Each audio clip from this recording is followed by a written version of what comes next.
이스라엘 백성이 식민 통치를 받던 시절, 어느 한 이스라엘 가정의 아버지와 아들이 서로 주고받은 이야기다. 아들은 열심당원에 들어가 혁명을 일으키고자 했으나 번번이 실패했고, 그때마다 아무런 힘이 되지 않는 아버지를 원망한다. 그래서 무능해 보이는 아버지에 대한 반발로 그런 하나님을 믿는 아버지를 몰아붙인다. 아버지, 우리에게 하나님은 어떤 분이신가요? 하나님은 위대하고 강하신 분이시다. 정말 그렇게 믿습니까? 그런데 우리는 왜 이렇게 힘들게 살아야만 합니까? 하나님을 믿지 않는 사람들은 우리를 조롱하고 비웃고 있는데 말입니다. 하나님이 강하다면 세상을 지배하고 하나님을 믿지 않는 사람들을 모두 없애야 하지 않습니까? 저는 하나님이 계신지 잘 모르겠습니다. 혹시 계신다 하더라도 다른 신보다 힘이 약하거나 늙으신 것은 아닌지 모르겠네요. 아들아, 하나님은 죽지지 늙지도 않으셨단다. 그리고 세상에서 가장 강하신 분이란다. 저는 그 말이 믿어지지 않습니다. 아버지는 늘 하나님이 홍해를 가른 일, 요단강을 마르게 한 일을 말씀하셨습니다. 그리고 아버지는 곧 구원자가 오실 것이라고 말만 하고 있습니다. 왜 지금 우리가 이렇게 고통을 당하고 있는데 곧 오실 것이라는 말만 하고 있는지 도무지 알지 못하겠습니다. 저는 하나님이 위대하고 강하다고 말하면서 그런 하나님을 믿고 움직이지 않는 아버지가 정말 답답합니다. 나도 그런 내가 답답하다. 하지만 내가 어떤 것도 할 수 없는 것은 우리가 믿음이 없기 때문이다. 나는 우리가 하나님을 정말 경외하지 모르겠다. 하나님은 늘 믿음을 보신다고 하셨다. 광야에서 40년 동안 머문 것도 믿음이 없었기 때문이지. 믿음이 무엇인지, 세상에 대한 정복이 무엇인지 이제서 어렴풋이 깨닫지만 아비인 나도 여전히 모르겠다. 그러면 요단강을 건너고 가나안 땅을 정복할 때는 믿음이 있었나요? 믿음은 하나님에 대한 두려움이기도 하지. 여리고 성을 함락하기까지는 믿음이 있었지. 하나님에 대한 두려움 말이다. 내가 아는 믿음은 두려움이다. 하지만 믿음은 두려움을 넘어서는 무엇도 있단다. 믿음이 뭔지 아버지 생각을 알고 싶습니다. 요단강을 건널 때 일말이다. 너도 알다시피 요단강은 믿음으로 건넜단다. 요단강을 믿음으로 건넜다는 것을 어떻게 알 수 있나요? 그냥 건넜을 수도 있잖아요. 6월절에는 강물이 넘치기는 하지만 그래도 얕은 곳을 찾아 건널 수도 있지 않습니까? 그래, 그럴 수도 있지. 하지만 홍해를 건널 때와는 달랐단다. 우리 유대인들이 홍해를 건넜을 때는 물이 갈라진 후에 건넜지. 하지만 요단강을 건널 때는 물이 흐를 때 건넜단다. 물은 여전히 흘렀고 깊이를 알 수도 없었단다.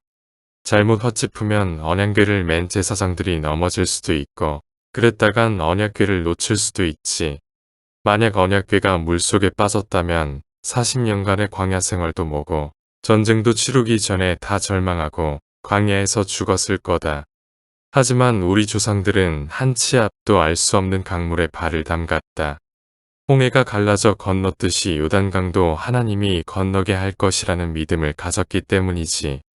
요단강이 어떻게 변하는지는 중요하지 않아 물길을 거슬러 건널 수 있다는 믿음으로 발걸음을 내딛었다는 것이 중요하지. 두려웠을 것 같아요. 맞아. 두려웠을 것이야. 주님께서 놀라운 일을 행하실 것이라는 믿음으로 건넜지. 믿음은 우리 마음 가운데 주님이 거하는 것이야. 우리는 많은 두려움 속에 산단다. 하지만 주님에 대한 두려움이 세상이 주는 두려움을 넘어설 때 우리는 발끝이 어떻게 닿을지 모르는 물속에 발을 담글 수 있단다. 믿음이란 두려움인가요? 하나님은 사랑의 하나님이라고 하였는데 그러면 두려움의 하나님을 믿는 게 믿음인가요? 두려움의 하나님이라. 그래 믿음은 두려움의 다른 모양이지.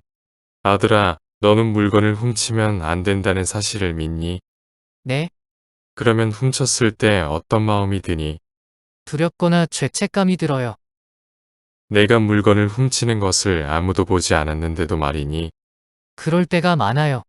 아무도 보지 않아도 죄책감이 들 때가 많아요. 그건 내가 물건을 훔치면 안 된다는 믿음이 있었기 때문이지. 그래서 믿음은 두려움이기도 하단다. 내가 하나님을 믿을 때 그 분을 저버리면 안 된다는 두려움도 동시에 생긴다. 만약 내가 두려움이 없다면 믿음은 없는 것이지. 그렇다고 하나님을 믿으면 늘 두려움 속에서 사는 것은 아니란다. 내가 물건을 훔치지 않았다고 늘 중얼거리며 두려움에 떨며 사는 것은 아니잖니. 너는 물건을 훔치는 대신 성실히 일하거나 노력하면서 얻는 즐거움을 품고 살아가고 있지 않니? 그리고 물건을 안 훔치는 것을 넘어 물건을 나누어 주며 살아가기도 하잖니. 그렇듯 믿음이란 두려움을 넘어선 새로운 생명의 창조를 가능하게 한단다. 아버지, 요단강을 건넌 이야기에 믿음이란 내용이 있었어요? 요단강을 건넌 이야기를 다시 들려주시면 안 될까요? 그래. 그러면 우선 여호수아 4장 15절에서 5장 1절 말씀을 한번 읽어보자. 주님께서 여호수아에게 말씀하셨다. 증거궤를 메고 있는 제사장들에게 명령하여 요단 강에서 올라오게 하여라. 그래서 여호수아가 제사장들에게 요단 강에서 올라오라고 명령을 내렸다. 주님의 언약궤를 맨 제사장들이 요단 강 가운데서 올라와서 제사장들의 발바닥이 마른 땅을 밟는 순간 요단 강 물이 다시 원래대로 흘러 전과 같이 강둑에 넘쳤다. 백성이 첫째 달 열흘에 요단 강을 건너 여리고 동쪽 변두리 길갈에 진을 쳤다. 여호수아는 요단 강에서 가져온 돌 12개를 길갈에 세우고 이스라엘 자손에게 이렇게 말하였다. 당신들 자손이 훗날 그 아버지들에게 이 돌들의 뜻이 무엇인지를 묻거든 당신들은 자손에게 이렇게 알려주십시오. 이스라엘 백성이 이 요단강을 마른 땅으로 건넜다. 우리가 홍해를 다 건널 때까지 주 우리의 하나님이 우리 앞에서 그것을 마르게 하신 것과 같이 우리가 요단강을 다 건널 때까지 주 우리의 하나님이 요단강 물을 마르게 하셨다. 그렇게 하신 것은 땅의 모든 백성이 주님의 능력이 얼마나 강하신가를 알도록 하고 우리가 영원토록 주 우리의 하나님을 경외하도록 하려는 것이다. 요단강 서쪽에 있는 아모리 사람의 모든 왕과 해변에 있는 가나안 사람의 모든 왕이 주님께서 이스라엘 자손 앞에서 그들이 요단강을 다 건널 때까지 그 강물을 말리셨다는 소식을 듣고 간감히 서늘했고 이스라엘 자손 앞에서 아주 용기를 잃고 말았다. 아버지, 조금 자세히 말해주시면 안 될까요? 언약궤는 가로 114cm, 세로 68.4cm, 높이 69.4cm, 대각선의 길이 131cm 정도의 상자야. 언약궤에 뭐가 있었는지 기억나니? 네, 만나를 담은 금 항아리와 아론의 쌍난 지팡이와 언약의 돌판이 있지 않아요? 맞다. 만나는 우리의 생존을 위해 꼭 필요한 거지. 그러면 지팡이와 돌판은 무엇을 말하는 거예요? 돌판이 하나님에 대한 믿음을 뜻한다면 지팡이는 하나님에 대한 두려움을 말하지 않을까? 돌판에는 하나님의 언약이 담겨 있는 하나님과 같은 존재지. 그리고 아론은 지팡이를 통해 하나님의 능력을 보여주었지. 사람에게 밥은 생존을 위해 꼭 필요한 게다. 하지만 사람은 떡으로만 살 수는 없잖아. 사람을 움직이는 것은 떡 말고도 마음이잖아. 그리고 그 마음은 그 사람의 믿음대로 움직이는 거고 그 믿음의 깊은 곳에는 두려움이 않지 않을까? 언약궤에는 이스라엘이라는 새로운 민족의 탄생을 뜻하는 물건이 들어있단다. 언약궤를 맨 제사장들이 강물에 발을 담갔을 때 두려웠을 것 같아요. 그래, 무척이나 두려웠을 거다. 하지만 하나님에 대한 두려움과 믿음으로 낯선 강물을 건너려 하지 않았을까? 물론 정탐꾼을 보내어 물길에 대한 정보를 얻었지만 언약궤가 앞장서 요단강을 건넌다는 것은 어지간한 믿음이 없이는 있을 수 없는 일이지. 맞아요. 사람들로 하여금 언약궤와 2000보 떨어져 건너라고 했으니까 말이에요. 우리 아들 대단한데 그걸 기억하다니 말이다. 역시 우리 아들은 뭔가 달라. 2000보라면 약 1km 정도 거리를 말해. 그것도 무장한 르우벤, 갓, 므낫세 지파가 앞장서지도 않았고요. 그래. 언약궤는 무방비 상태였어. 이방 족속들이 언약궤를 보고 공격을 했다면 우리 조상들은 힘 한번 써보지도 못하고 죽고 말았을 거야. 뭘 믿고 언약궤를 선두로 나아갔는지 그것도 1km 거리를 두고 말이다. 정말 두려웠을 것 같아요. 그런 두려움을 넘을 수 있는 무엇, 즉 하나님에 대한 믿음이 있었으니 우리 조상들은 강물을 건널 수 있었고 여리고성을 정복할 수도 있었지. 아, 언약궤가 지금도 있다면 정말 좋을 텐데. 그래, 언약궤가 있으면 정말 좋겠지. 하지만 하나님께서 언약궤 말고도 징표를 남겨놓았어.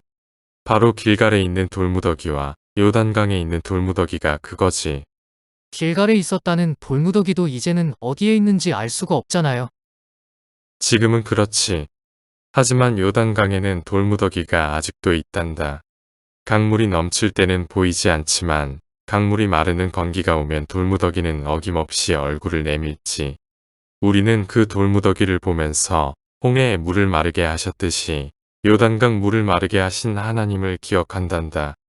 돌무더기를 보면서 하나님의 능력이 얼마나 강한지 알도록 했으며 영원토록 하나님을 경외하도록 하려 했단다.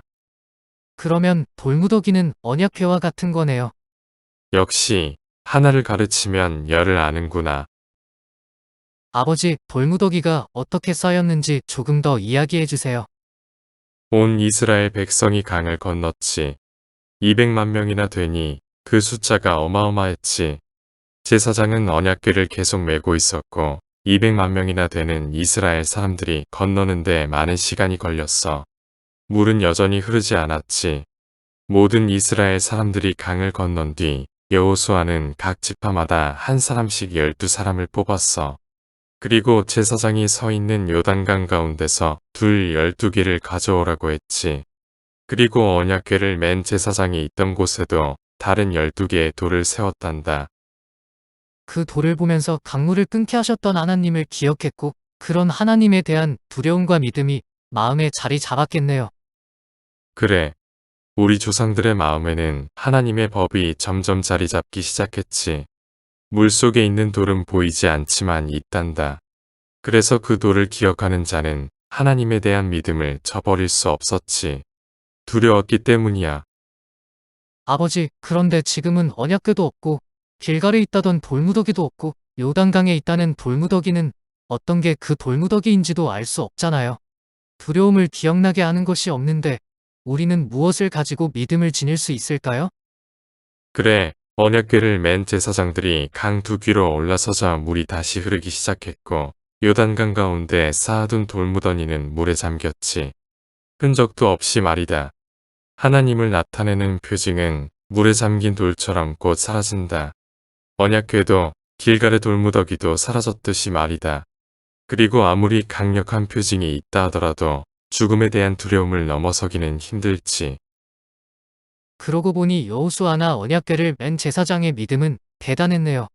아버지, 우리도 하나님에 대한 두려움과 믿음을 가진다면 지금의 고통에서 벗어날 수 있나요? 그렇다면 하나님은 우리의 믿음을 시험하고 있는 건가요? 그건 나도 잘 모르겠다.